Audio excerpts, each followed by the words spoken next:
오늘 말씀 주제는 신앙 고백입니다. 신앙 고백, 우리 사도신경으로 신앙 고백하는지만 신앙 고백이 참 중요합니다. 여러분, 우리가 이렇게 걸을 때에 다리로 가지 않습니까? 신앙 고백은 우리 육체로 말하면 다리와도 같아요. 만약에 신앙 고백이 없으면 우리 다리가 흐느흐느해지고 힘이 빠지는 거예요. 제대로 걸을 수가 없어요. 뛰기는커녕 움직이기 힘든 거예요. 자전거라든지 자동차의 바퀴와도 같아요. 바퀴가 살이 있지 않습니까? 자동차 같으면 휠이 있어요. 그게 있어야 타이어를 고정할 수가 있는 거죠. 거기 만약에 금이 가고 깨진다면은, 그리고 살이 부러진다면은 자동차나 자전거가 제대로 갈 수가 없어요. 우산을 여러분들이 쓰시잖아요. 우산 쓰다가 이렇게 보면은 우산살, 이거를 살수대라고 한답니다. 이번에 말씀 준비하면서 제가 처음 알았어요. 저 그냥 보통 우산살 그런 줄 알았는데 살수대 이런 표현을 쓰더라고요. 8개가 있습니다. 우산을 펼쳐보면은 우리가 세보지 않았는데 사전에 보니까 8개 정도 있다고 그래요. 그 살수대가 중간에 부러지는 경우 있어요. 잘못 이렇게 폈다 접었다 하는 과정에. 그리고 요즘에는 하도 이렇게 조잡하게 만든 그런 중국산 우산들이 많기 때문에 쉽게 부서지기도 합니다. 어쨌든 하나라도 찌그러지거나 부서지면은 우산이 제대로 펴지지 않습니다. 그 우산대, 살수대의 역할하는 것이 신앙 고백입니다. 예수님께서 제자들을 데리시고 산에 가셨어요. 그리고는 이 제자들에게 물었어요.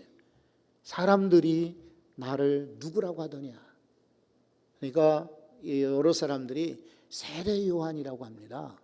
세례 요한 죽었는데 다시 태어난, 다시 환생한 세례 요한이다. 어떤 이는 엘리야라고 합니다. 에레미야라고 합니다. 아니요, 선지자 중에 한 사람이라고 말합니다. 이렇게 제자들이 말했어요. 그러니까 예수님이 말씀하시기를 묻습니다. 그렇다면 너희는 나를 누구라고 하느냐?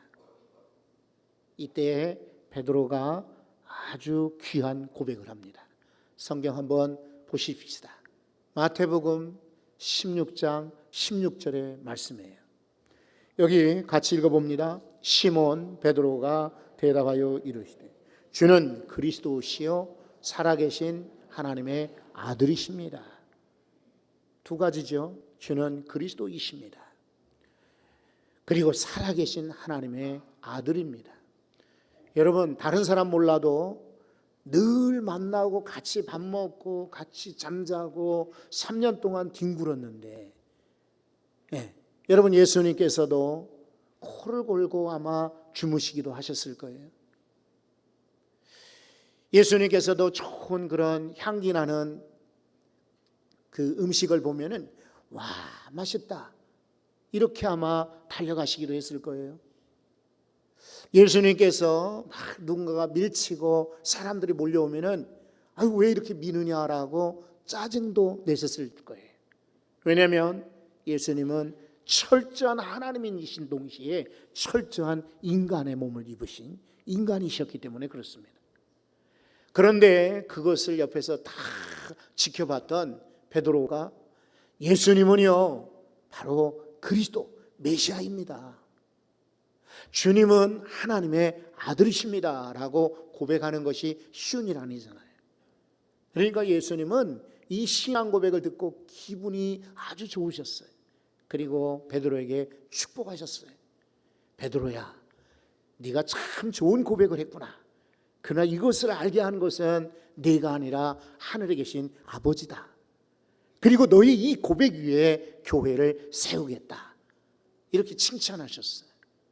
여러분, 이런 베드로 같은 신앙 고백이 우리의 다리처럼 우리를 세워줍니다. 자동차의 자전거 바퀴와 같이 우리를 가게 만드는 거예요. 이 마지막 때에 철저하게 신앙 고백으로 무장할 수 있기를 바랍니다. 신앙 고백에는요 3가지 요소가 들어가야 돼요. 첫째는 확실하게 인식하는 거예요. 아는 거예요. 내가 누구를 믿는지, 왜 믿는지, 이렇게 믿었을 때 우리 결과가 어떤지를 확실히 아는 거예요. 두 번째는요, 정말 정직하게 입으로 고백하고 시인하는 거예요. 말이 신앙 고백이지 그냥 엉뚱하게 하거나 그리고 마음이 없는 것은 주님 받지 않으세요. 그래, 신앙 고백은 확실히 알 뿐더러 그리고 정확하게 말하는 것이다. 세 번째 요소는 그 신앙 고백대로 사는 것입니다. 그러니까 말은 이렇게 신앙 고백하고 믿기는 실제로는 다른 사람을 믿는다? 이거는 아니에요. 그래서 알고 정확하게 고백할 뿐더러 그 고백처럼 사는 것이 신앙 고백입니다. 여러분, 주님은 그리스도이십니다. 이렇게 믿고 고백하고 사시기를 바랍니다. 주는 하나님의 아들이십니다. 역시 이렇게 믿고 고백하고 그러기에 하나님의 아들로 사신다면 베드로뿐만 아니라 그렇게 고백하는 저와 여러분도 하나님의 자녀 삼아 주실 것입니다. 그런데 오늘 성경에는 욥의 신앙 고백이 나와요. 원래 욥이 이런 말을 하려고 하는 것은 아니었어요. 근데 두 번째 친구인 빌닷이죠, 빌닷. 이 사람이 제일 사실은 지독합니다. 그래서 이 사람이 처음에는 위로하는 줄 알았는데 위로가 아닌 거예요. 충고를 넘어서는 거예요. 조언은 더더욱 안 해요. 이게 뭐냐면 공격이에요, 공격. 제가 이제 욥기를 설교하면서 이런 표현을 처음 쓰는 거예요. 근데 아무리 봐도 이 빌닷은 좋은 사람은 아닌 것 같아요. 공격을 하고 있어요. 그러니까 너무나 답답하니까 이런 고백을 하고 있습니다. 이 고백의 말씀이 오늘 23절부터 나와 있으니까 한번 보십시오. 23절과 24절에 보면 나의 말이 곧 기록되었으면, 말이 흩어지지 않고 좀 기록되었으면 좋겠다. 책에 쓰여졌으면, 철필과 납으로 영원히 돌에 새겨졌으면 좋겠노라. 당시에 사용했던 네 가지 소위 기록 도구를 소개하고 있습니다. 한번 보실래요? 책입니다. 지금 우리가 보는 이렇게 좋게 여러 페이지 있는 책이 아니에요. 옛날의 책은 주로 나무 조각이나 목판이죠. 또 톡이라든지 흙판이죠. 또 때로는 이 파피루스라고 그래가지고 갈대잎 같은 것으로 이렇게 눌러놓은 거예요. 나뭇잎이거나 혹은 양의 가죽에다가 여기다 글을 썼어요. 짐승의 피를 갖다 쓰기도 하고 또 돌가루나 식물의 꽃가루 같은 거 이런 것을 입게 가지고 글을 썼다고요. 이것이 바로 책인데 욥은 그 고대에도 자기의 하던 말들이 내 말들을 좀 기록했으면 좋겠다. 얼마나 내가 억울하고 괴로운지 좀 기록했으면 좋겠다. 두 번째는 철필이에요. 철에 뾰족한 펜 역할을 하는 것이에요. 세 번째는 납이라고 그랬어요. 납. 이것은 이 광물질의 성격 가운데 가장 납은 쉽게 이렇게 연하단 말이죠. 글을 쓸 수가 있어요. 그리고 돌에 새겨졌으면 좋겠다. 돌에다 새기는 것은 우리 많이 보았잖아요. 비석 같은 거 보십시오. 옛날에도 저 고구려 광제토왕비 비석 있잖아요. 그렇죠? 제가 부산에서 사역할 때 우리 학생들 데리고 수련회 갔는데 울진 언양 쪽에 있는 반구대를 갔어요. 반구대. 그때만 해도 이곳이 이런 명소인지 몰랐어요. 그 앞에 어떤 장로님께서 수양관을 하고 계셔서 거기를 빌려가지고 학생들 데리고 수련회 갔다고요. 그런데 근사해요. 강변에 모래가 이렇게 있는데 그 지나가면은 이 바위에 반구대 거북이가 누워있다 이런 표현입니다. 여기에 그림이 옛날에 신라시대 때 아니면 더 옛날 선조들이 돌에다가 새겨놓은 거예요. 그게 오랜 세월까지 지금까지 남아있어요. 천연기념물처럼 보존되고 있어요. 여러분, 이렇게 욥은 자기가 하고 싶은 말들을 다 좀 기록했으면 좋겠다라고 너무 속상하니까 이렇게 표현을 했어요. 그런데 성경 보니까 이미 하나님께서는 우리의 말과 행위를 다 기록한다 그랬어요. 한번 성경을 봅니다. 에레미야서 17장 1절 말씀이에요. 유다의 죄는 무엇으로 기록한다고요? 금강석은 뭐예요? 다이아몬드입니다. 광물질 가운데 금광석, 다이아몬드가 제일 강하다고 그죠? 공업용 그 칼 같은 것도 다이아몬드, 금광석을 넣지 않습니까?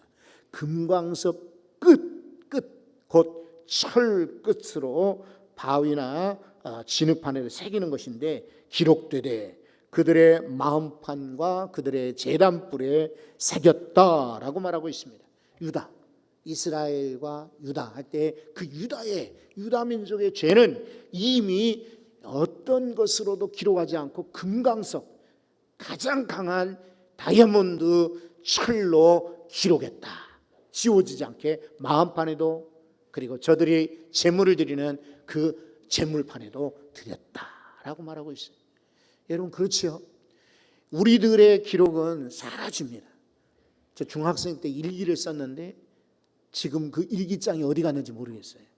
이사를 하도 많이 다니니까 아마 없어졌을 거예요. 예전에 논문을 이렇게 쓰다가 다 완성했는데 그만 날아가 버린 적이 있어요. 그래서 그때부터는 제가 저장 장치를 여러 가지 해요. 프린트도 하고 클라우드에도 넣기도 하고 요만한 USB도 넣고, 컴퓨터를 믿지 못하니까. 여러분, 인간의 노력, 기술, 인간의 아무리 애씀으로도 모든 말을 다 기록할 수 없어요. 모든 행위를 기록할 수 없어요. 그런데 오늘 성경에는 유다의 죄를 기록했다라고 말하고 있어요. 유다의 죄뿐일까요? 오늘 저와 여러분의 죄도 다 기록이 되어 있어요. 죄뿐만 아니라 여러분의 행위, 여러분의 인생도 기록하십니다. 그런 거로 이런 믿음의 고백 가지고 든든히 살아갈 수 있기를 바랍니다. 또 하나는요, 여러분 25절 보십시오. 이게 참 유명한 고백이에요. 아마 욥기에서 욥의 고백 가운데 뛰어난 고백 중에 하나가 아닌가 이런 생각이 들어요. 여기 25절에 보면 내가 알기에는 나의 대속자가 살아계시니 마침내 그가 땅 위에 서실 것이라. 세 부분이거든요. 우선 첫째, 내가 알거니와, 확신한다는 거예요. 누구한테 들은 게 아니라, 그냥 얻어들은 얘기가 아니라 내가 믿는다, 내가 확신한다, 나는 분명히 안다라고 자신을 소개하고 있어요.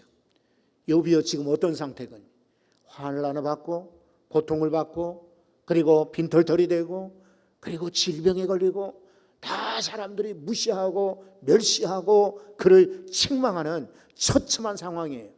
그럼에도 불구하고 나는 확신한다라고 말하고 있어요. 두 번째 부분은 나의 대속자가 살아계신다. 대속자가 뭡니까? 이 말의 뜻은요, 구원한다 이런 말이에요. 속량한다, 구속한다, 대신 치른다, 물러준다 이런 표현이에요. 그러니까 내가 치러야 될 죄값을 대신 치러주는 사람이 대속자인 거예요. 여러분, 이 대속자가 누구일까요? 성경을 한번 찾아보겠습니다. 여러분 시편 19편 14절인데요. 여기 제가 찾아놨으니까 한번 여러분 같이 읽어볼까요? 나의 반석이시요 나의 구속자이신 여호와여, 내 입의 말과 마음의 묵상이 주님 앞에 연락되기를 원하나이다. 아멘. 나의 반석이시고 나의 구속자이신 여호와여. 구속자가 누굽니까? 바로 여호와라는 거예요. 또 신약에서 디도서의 말씀도 한번 찾아보겠습니다. 디도서 2장 14절인데요. 다 같이 읽습니다. 그가 우리를 대신하여 자신을 주심은 모든 불법에서 우리를 속량하시고 우리를 깨끗하게 하사 선한 일을 열심히 하는 자기 백성이 되게 하려 하심이라. 아멘. 우리를 대신하여 자신을 주신 분이 누굴까요? 그리스도시죠. 우리 예수님께서 우리 대신 죄값을 치러준 거예요. 여러분, 우리가 가지고 있는 죄가 보통 죄가 아닙니다. 사단이 가져다 준 원죄 때문에 우리는 죽을 수밖에 없어요. 너는 흙에서 났으니 흙으로 돌아갈지니라. 죄의 끝은 결국 사망인 것입니다. 그런데 예수님께서요 십자가에 달려 돌아가심으로 말미암아 대신해서 값을 치러주셨어요. 그래서 내가 죽어야 되는데 주님이 죽으심으로 말미암아 우리는 구원받게 된 거예요. 그래서 선한 일을 하게 하시고 우리로 하나님의 백성, 자녀로 삼아 주신 것입니다. 여러분, 예수님 때문에, 나의 구속자, 대속자이신 예수님 때문에 우리는 하나님의 백성이 되었습니다. 얼마나 감사한 거예요. 나의 대속자는 죽지 않았다. 나의 대속자는 숨지 않는다. 나의 대속자는 뒤에서 숨어서 비겁하게 이래라 저래라 가르쳐주는 자가 아닌 거예요. 살아계신다. 살아계신다. 여러분, 세 번째 부분이 아까 읽었던 말씀 25절에 보면 그가 마침내 땅 위에 서실 것이라 라고 말하고 있어요. 땅 위에 서신다. 온 세상의 사람들 위해 부활하신 주님이 마지막 때 서실 거지요. 바로 예수 그리스도를 그대로 예표하고 예언하고 있는 말씀이에요. 참 놀랍죠. 욥이 이렇게 고통당하고 어려움을 당하는 가운데도 그래도 저가 소망을 갖고 있는 이유는 대속자가 살아있다. 여러분, 다른 얘기 같지만은요, 엊그제 신문의 뉴스를 보니까요, 우리나라의 자살률이 전 세계 1위로 다시금 올라갔어요. 자, 북유럽의 옛날 러시아의 속국으로 있었던 리투아니아가 몇 년 동안 1등을 하고 우리는 2등을 했었는데 작년에 다시 1등으로 올라갔어요. 특히나 노인 세대들 자살률이 더 높아요. 왜 사람들이 이렇게 어려운 극단적인 선택을 할 것인가? 붙잡는 게 없어서 그래요. 소망이 없기 때문에 그래요. 절망하기 때문에 그래요. 그런데 여러분, 성경은 말합니다. 나의 대속자, 내가 믿을 만한 분, 내가 붙잡을 만한 분은 여전히 살아 계신다. 그러니 사랑하는 성도 여러분, 아무리 힘들고 어려우셔도 대속자이신 그리스도를 꽉 붙들고 살아갈 수 있기를 바랍니다. 또 하나 고백은 26절입니다. 내 가죽이 벗김을 당한 뒤에도. 여러분, 가죽을 벗긴다? 이거 어마어마하게 아픈 거예요. 여러분 경험해 보셨잖아요. 그냥 살 조금만 벗겨져도 얼마나 아프던가요. 넘어져서 이렇게 피부 조금만 벗겨져도 쓰립니다. 손 안 대어도 바람만 지나가도 쓰립니다. 근데 가죽이 벗겨지는 거 얼마나 무서운 그런 힘든 일일까요? 그런데 내 가죽이 벗겨질지라도 내가 육체 밖에서 살아있을 것이 아니라 죽은 후에도, 이런 말이에요. 죽음 이후에도 나는 육체 밖에서 누구를 본다고요? 하나님을 보리라. 할렐루야.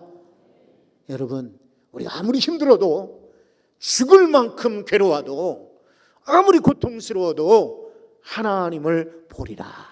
이 믿음을 가지시기 바랍니다. 예전에 우리 교회에서요, 이렇게 강단 앞에 옛날 교회 있을 때 관을 갖다 놓고 입관 체험들을 하지 않았어요? 성도들 가운데는 이게 뭐야 이렇게 한 분들 계셨지만은 어쨌건 아마 150명 이상 입관 체험을 한 것 같아요. 관에 다 들어갔다 나왔어요. 수의를 입고 저도 들어갔다 나왔어요. 근데 이제 입관 체험한 분들에게 여쭤봤어요. 그렇죠? 어때요? 그랬더니 생각보다 편안하던데요. 두렵지가 않더라고요. 그냥 조용했습니다. 이렇게들 다들 고백을 했어요. 그런데 입관 체험하고 몇 년 있어 서울대학병원에서요, 어떤 권사님께서 돌아가시게 되었어요. 아직 정신이 남아 계실 때 제가 신방 와서 여쭤봤어요. 친근히 여기고 여쭤봤어요. 권사님, 솔직히 한번 이야기해봐요. 다른 분들 없으니까 저한테 한번 얘기해 보세요. 지금 죽는다고 그러니까 두렵죠? 제가 물어봤어요. 그랬더니 이분이 전혀 그렇지 않습니다. 제가 이미 죽음 예배학교 할 때에 경험했습니다. 내가 왜 무서워합니까? 죽어도 나는 천국 가는데요. 우리 이호목 권사님의 고백이었습니다. 여러분, 두렵습니까? 아니요. 육체 밖에서 죽은 이후에도 나는 내 하나님을 보리라. 여러분, 이런 신앙 고백이 여러분 가운데 있기를 바랍니다. 어떤 고난이 오고 죽음의 위협이 와도 겁 안 낼 거예요. 왜요? 나는 죽어도 하나님을 볼 겁니다. 여러분 스데반 그 집사를 보십시오. 돌에 맞아 순교를 당하는, 돌에 맞는 거 얼마나 어렵습니까? 그냥 칼에 맞고 화살에 맞아 죽는다면은 그냥 죽지만 돌을 맞는 거예요. 그런데도 그는 고개를 들어 하나님의 영광을 보았다 그랬어요. 요한계시록 22장에 보면은 성도들이 천국에서 하나님의 얼굴을 배웠고 그를 섬기리라 라고 약속하셨어요. 여러분 이 땅에서 두려운 일이 많지만은 육체 밖에서 하나님을 보리라. 욕과 같은 신앙 고백이 있기를 바랍니다. 하나 더 29절 보십시오. 너희는 칼을 두려워할지니라. 분노는 칼의 형벌을 부르나니 너희가 무엇이 있다고요? 심판장이 있는 줄을 알게 되리라. 여기 심판장은 두 가지 역할을 하는 거예요. 죄 지은 이들에게 죄로 인하여서 형벌을 주십니다. 그리고 믿음의 사람들, 죄 구속함 받은 사람들에게는 상급을 주시는 분이 바로 심판장이십니다. 그러니까 믿지 않는 이들에게는 심판장 앞에 서는 것이 두려울 거예요. 왜냐하면 형벌을 받아야 되니까. 근데 여러분 우리 믿는 이들은 심판장 앞에 서는 것 두려울 필요가 없어요. 왜냐하면 나는 공로 없지만은 예수 그리스도께서 내 죄를 사해 주셨고 나는 이제 주의 은혜로 말미암아 구속받았으니 많은 영혼들을 구원하였으니 상 받으리라 기대하고 그 앞에 서시게 될 겁니다. 신약성경 구약성경에 딱 두 구절 심판주가 나옵니다. 구약을 먼저 보면 시편 50편입니다. 6절에 이렇게 말씀하십니다. 하늘이 그의 공의를 선포하리니. 그 다음 구절은 여러분 읽어보세요. 누가 심판장이라고요? 하나님이 심판장이시다. 여러분 하나님과 가까우십니까? 하나님과 화목하시나요? 그러면 두려울 것이 없어요. 왜냐하면 그분이 바로 심판장이기 때문에. 또 하나 봅시다. 야고보서 5장 9절입니다. 다 같이 형제들아 서로 원망하지 말라. 그리하여야 심판을 면하리라. 보라 심판주가 문 밖에 서 계시니라. 할렐루야. 야고보서 말씀 보면 심판주가 멀리 있는 거 아니에요. 외국에 나가 있는 것도 아니에요. 바로 문 밖에 있어요. 곧 심판이 시작이 될 겁니다. 이 하나님 앞에서 우리가 어떻게 고백하며 살아야 될까요? 주는 그리스도이시여 살아계신 하나님의 아들이십니다. 이렇게 고백한다면 이 신앙 고백 때문에 우리는 천국 가고 주님의 자녀가 되는 것입니다.